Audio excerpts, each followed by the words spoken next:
Hello everyone, this is Ayush Singh and welcome to your favourite channel Singhpedia. आज हम लोग पढ़ने जा रहे हैं पंचायती राज का एक नया टॉपिक जिसका नाम है 3 लेवल्स ऑफ पंचायत। जो पंचायत होती हैं उनके 3 लेवल्स होते हैं और वो क्या क्या है, तो वो आज हम लोग पढ़ने जा रहे हैं कि मतलब वो 3 लेवल्स क्यों बनाए गए हैं। तो ताकि मान लो जो ग्राम पंचायत मैंने आपको पढ़ाया था, वो उसमें कोई प्रॉब्लम सॉल्व नहीं हुआ तो उसे ले जाया जाता है सेकंड लेवल में, फिर वहाँ पे भी सॉल्व नहीं होता तो थर्ड लेवल में। ठीक है, तो ये इसलिए ये 3 लेवल्स बनाए गए ताकि प्रॉब्लम का सोल्यूशन निकल जाए। ठीक है, तो देखो सबसे पहले है ग्राम पंचायत, जो कि मैंने पढ़ा दिया है और मैंने यहाँ पे उसको ब्रीफ में फिर भी लिख दिया है। It consist of elected representative of the people. जो लोग होते हैं किसी भी विलेज के, वो इलेक्ट करते हैं रिप्रेजेंटेटिव अपने अपने हर एक वार्ड में से, तो वो इलेक्टेड रिप्रेजेंटेटिव होते हैं ग्राम पंचायत में। फिर sarpanch is elected among the panch of the gram panchayat.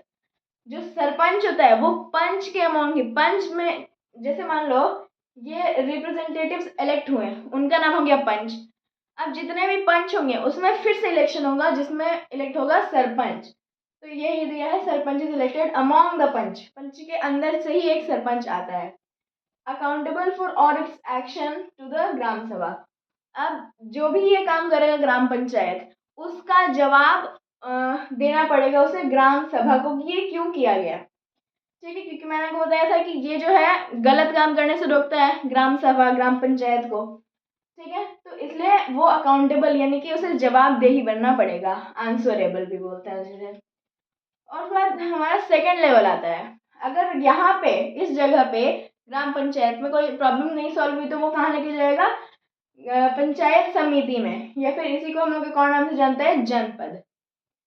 ठीक है, तो देखो एक ब्लॉक जिसमें 20 से 60 विलेजेस होते हैं, ठीक है, वो एडमिनिस्टर किया जाता है किसके द्वारा, पंचायत समिति के द्वारा। ठीक है, अब इसको हेड कौन करता है, ठीक है, तो इसको जैसे ये है, इसको हेड कौन करता है, हमारा सरपंच। इसको हेड करता है चेयरमैन, या फिर जब चेयरमैन एब्सेंट हो तो कौन करेगा, तो वो करेंगे हमारे डेप्यूटी चेयरमैन। ठीक है, अब यहाँ का पंचायत समिति का, जनपद का एक सीईओ भी होता है जिसका नाम है बीडीओ, जिसके पास लेके जाया जाता है हमारा वो प्रॉब्लम जो यहाँ पे सॉल्व नहीं हुआ, जिसका फुल फॉर्म क्या है, ब्लॉक डेवलपमेंट ऑफिसर। अब ये बीडीओ क्या है, अपॉइंटेड होता है, यानी कि एग्जाम्स के थ्रू उसे इलेक्ट नहीं, अपॉइंट किया जाता है। और ये जिस ब्लॉक का पंचायत समिति का वो सीईओ है, उसके लिए वो डेवलपमेंट स्कीम्स निकालता है। ठीक है, और ये जो मेंबर्स होते हैं पंचायत समिति के, वो जैसे इसमें वार्ड्स बनाए गए, इसमें विलेजेस में से रिप्रेजेंटेटिव्स आएंगे, फिर उनको इलेक्ट किया जाएगा, फिर उन्हें बोलेंगे हम लोग मेंबर ऑफ जनपद या फिर मेंबर ऑफ पंचायत समिति।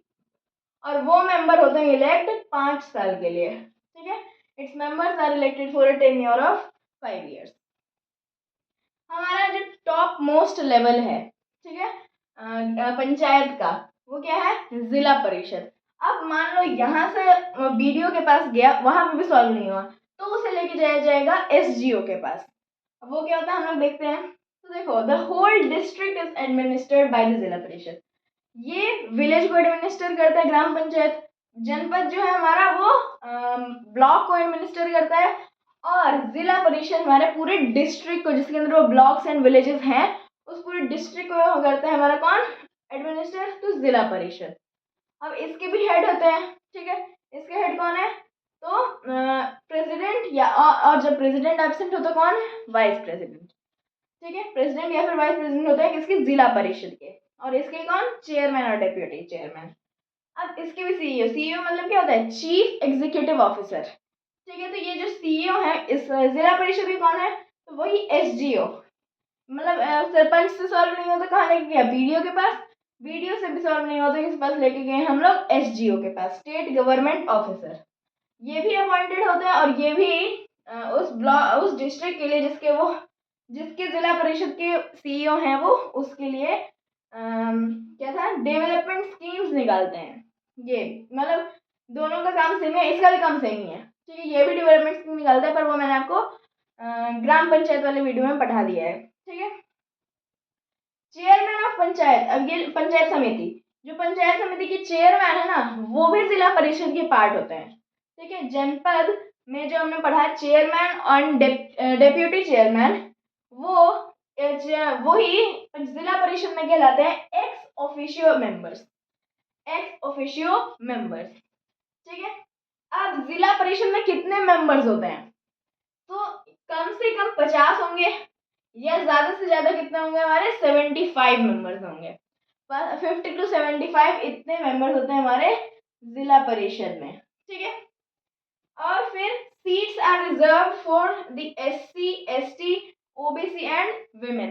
जो SC होते हैं, ST schedule caste schedule tribes, ठीक है, उसके बाद अदर बैकवर्ड क्लास और women, इन सब के लिए जो है यहाँ पे इसका मेंबर बनने के लिए चेयरमैन SGO, ठीक है, प्रेसिडेंट वाइस प्रेसिडेंट, इनके लिए ये सीट क्या होता है, हमारा रिजर्व्ड होता है।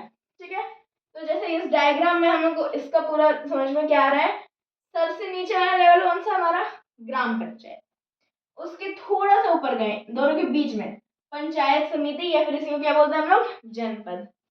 उसके बाद हम लोग आए तो ऊपर आ जाता है हमारा सबसे टॉप मोस्ट लेवल, क्या, तो हमारा जिला परिषद। ठीक है, ये हमारे हो गए। तो अब कैसे ये बढ़ और घट रहा है, तो देखो, जैसे हम ऊपर जाएंगे तो increase in level of power, जैसे हम नीचे आएंगे तो decrease in level of power, यानी कि ग्राम पंचायत से ज्यादा पावर किसके पास, पंचायत समिति के पास, पंचायत समिति से ज्यादा पावर जिला परिषद, और वही उल्टा वाइस वर्सा। लेकिन एक और चीज क्या, कि ग्राम पंचायत जो है उसका काम, अगर वो कुछ गलत काम कर रही है तो ग्राम सभा तो देखेगी, पंचायत समिति भी देखती है।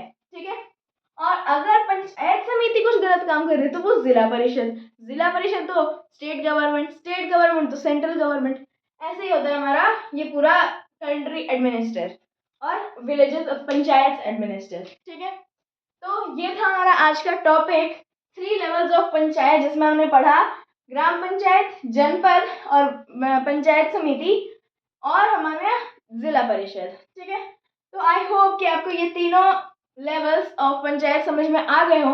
अगर आपको इनसे रिलेटेड कोई भी डाउट्स हैं तो आप मुझे कमेंट्स में पूछ सकते हैं। Thank you very much.